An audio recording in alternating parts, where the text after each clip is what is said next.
Thanks for tuning into the Finance News Network. I'm Jessica Amir, and joining us now from Aus Tin Mining is the company's CEO, Peter Williams.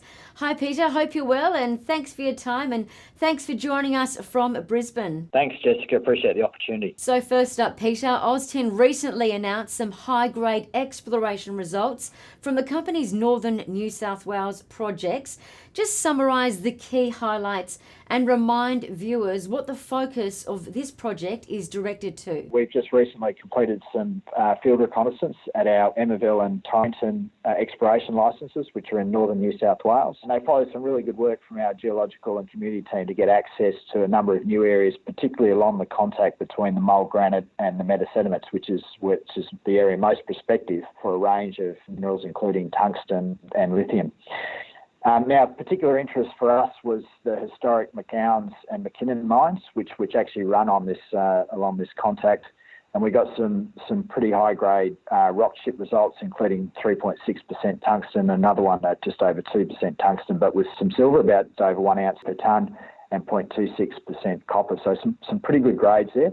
And they're from high-grade mineralised veins that we can typically sort of track over several kilometres, so that looks quite interesting. Also of note was a result that we got from field reconnaissance at what we call the Reeds prospect, which is only about 500 metres from Taronga. Again, some really good rock chip results there, over 212 grams per tonne of silver, 5.79% copper, 1.24% zinc, and an interesting one with 179 ppm indium. So really interesting prospect there. And finally, we also did some field reconnaissance at our Great Britain prospect, which is a tin porphyry or a sheeted vein system, similar to Taronga in terms of the type of tin mineralisation.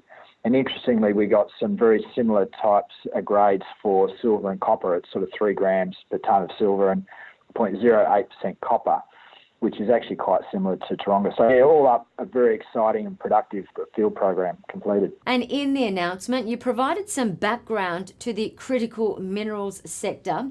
Would you mind just telling us about this and what it means for Aus Tin Mining? They're a suite of minerals, metals and non-metals, that are considered vital for economic well-being of major commodities, and yet whose supply may be at risk due to various factors, including sort of geological scarcity, geopolitical issues, trade policy, etc.